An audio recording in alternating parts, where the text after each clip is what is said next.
আসসালামু আলাইকুম। সবাই কেমন আছেন? আশা করি ভালো আছেন। তো আজকে আমার ভিডিও টপিকস হচ্ছে সরকারি প্রাথমিক বিদ্যালয়ের শিক্ষার্থীদের, পঞ্চম শ্রেণীর শিক্ষার্থীদের IPEMIS এর মাধ্যমে কিভাবে ডিআর প্রস্তুত করতে হয়। তো এই ডিআর প্রস্তুত করার জন্য প্রধান শিক্ষকের IPEMIS আইডিতে লগ ইন করতে হবে। যে কোনো একটা ব্রাউজারে গিয়ে প্রধান শিক্ষকের মোবাইল নম্বর এবং পাসওয়ার্ড দিয়ে IPEMIS এ লগ ইন করতে হবে। তো লগ ইন করার পরে এরকম একটা ইন্টারফেস দেখা যাবে। তো এখানে লেখা আছে প্রাথমিক বৃত্তি পরীক্ষা 2025-এর জন্য পরীক্ষার্থীদের তালিকা ডিআর প্রস্তুত শুরু হয়েছে। তো এই শুরু হয়েছে, এখানে সময় আছে 22 দিন 4 ঘন্টা। তো এখান থেকেও আমরা ডিআর প্রস্তুত করতে পারবো। এখানে এই যে নিচে একটু নীল লেখা আছে, ক্লিক করুন। এই ক্লিক করুন, এখান থেকেও আমরা ডিআর প্রস্তুত করতে পারবো। অথবা আমাদের এই ড্যাশবোর্ড থেকে আমরা নিচে স্ক্রল ডাউন করে যাব। স্ক্রল ডাউন করে একদম নিচে যাওয়ার চেষ্টা করব। তো একদম নিচে যাওয়ার পরে এখানে এই যে আরও নিচে যাব। তো বৃত্তি পরীক্ষা ব্যবস্থাপনা, তো এই বৃত্তি পরীক্ষার ব্যবস্থাপনা এখানে ক্লিক করলে পরীক্ষার্থীর তথ্য এন্ট্রি করুন, এখানে যাব। এখানে গেলে এখান থেকে সমস্ত বিদ্যালয়ের তথ্য দেখা যাবে। বিদ্যালয়ের নাম, বিদ্যালয়ের কোড, তারপরে বিভাগ, জেলা, উপজেলা, তারপরে ক্লাস্টার, ইউনিয়ন, বিদ্যালয়ের ধরন, পঞ্চম শ্রেণীর মোট শিক্ষার্থীর সংখ্যা, পঞ্চম শ্রেণীর মোট ছাত্র সংখ্যা, তারপরে আরও দেখা যাবে পঞ্চম শ্রেণীর ছাত্রী সংখ্যা। সব তথ্যগুলো দেখা যাবে। এখন আমার ডিআর প্রস্তুত করার জন্য একটু নিচে নামবো। এখানে লেখা আছে একদম নিচে যে আমি যদি ডিআর প্রস্তুত করতে চাই, এখানে একটা লেখা, এই লেখাটা আপনারা পড়ে নেবেন। তারপরে এখানে ক্লিক করবেন। ক্লিক করে আমি যদি ডিআর প্রস্তুত করতে চাই বা বাতিল করতে চাই, তাহলে আমি এগিয়ে যাব। যদি প্রস্তুত করতে চাই এগিয়ে যাব, ক্লিক করব। ক্লিক করলে এরকম একটা অপশন আসবে।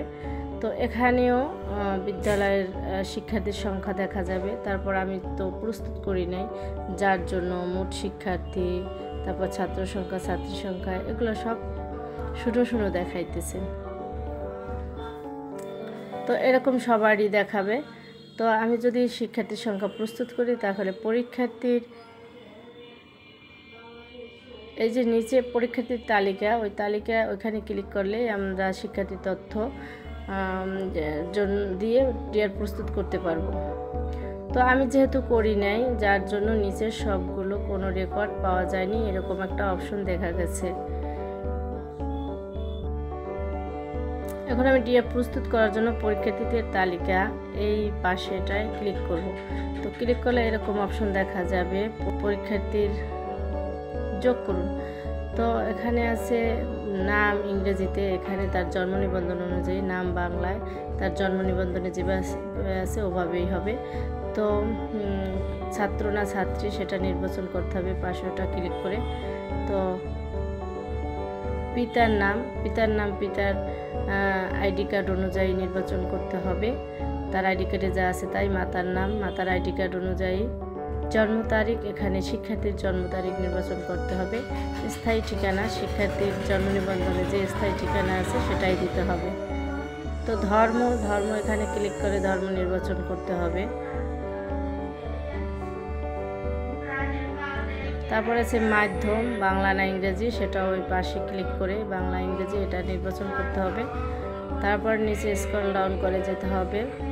প্রাপ্ত গড় নম্বর, এখানে একটু সমস্যা আছে, এখানে অনেকে প্রাপ্ত গড় নম্বরটা বুঝতে পারে না। তো প্রাপ্ত গড় নম্বর হচ্ছে প্রথম প্রান্তিক পরীক্ষায় সে প্রাপ্ত গড় নম্বর কত পেয়েছে সেটা এখানে দিতে হবে। উপবৃত্তির সুবিধাভোগী কিনা, মানে শিক্ষার্থী উপবৃত্তি পায় কিনা, হ্যাঁ বা না, সেটা এখানে ক্লিক করে নির্বাচন করতে হবে। তো সব কিছু সিলেক্ট করা হয়ে গেলে তো আমাদের একটু উপরের দিকে যেতে হবে। উপরে গেলে এই যে শিক্ষার্থীদের ছবি আপলোড করুন, এখানে ছবি আপলোড করতে হবে এবং নিচে আছে শিক্ষার্থীদের স্বাক্ষর আপলোড করুন। এখানে শিক্ষার্থীদের স্বাক্ষর আগে ছবি তুলে নিয়ে যেতে হবে, তো সেটা আপলোড করতে হবে। তো শিক্ষার্থীদের ছবি আপলোডের ক্ষেত্রে পিক্সেল সাইজ হবে 300x300। এই সাইজটা দিলে ছবিটা এখানে নিয়ে যাবে। আর স্বাক্ষর আপলোডের ক্ষেত্রে 300x80, এটা দিলে স্বাক্ষর আপলোড হবে। তো ছবি আপলোড করার সময় অবশ্যই শিক্ষার্থীদের স্কুল ড্রেস পরা থাকতে হবে, স্কুল ড্রেস পরা ছবি আপলোড করতে হবে। আর স্বাক্ষর এটা আগেই ছবি তুলে নিতে হবে, ছবি তুলে তার পিকচার ল্যাব থেকে ছবিটার সাইজ দিতে হবে। তবে একটা কথা, শিক্ষার্থীদের এই তথ্য পূরণ করার ক্ষেত্রে আগে থেকেই একটা ওদের তথ্যগুলো রেকর্ড করে কম্পিউটারে রাখতে হবে, ওখান থেকে নিয়ে সব বসাই দিতে হবে।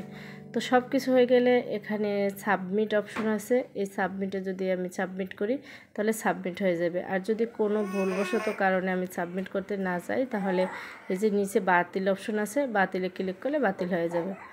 তো আশা করি আমার ভিডিওটি ভালো লাগছে। যদি ভালো লাগে তা আমার ভিডিওটা লাইক এবং কমেন্ট করতে ভুলবেন না। ভালো থাকবেন সবাই। আল্লাহ হাফেজ। আসসালামু আলাইকুম।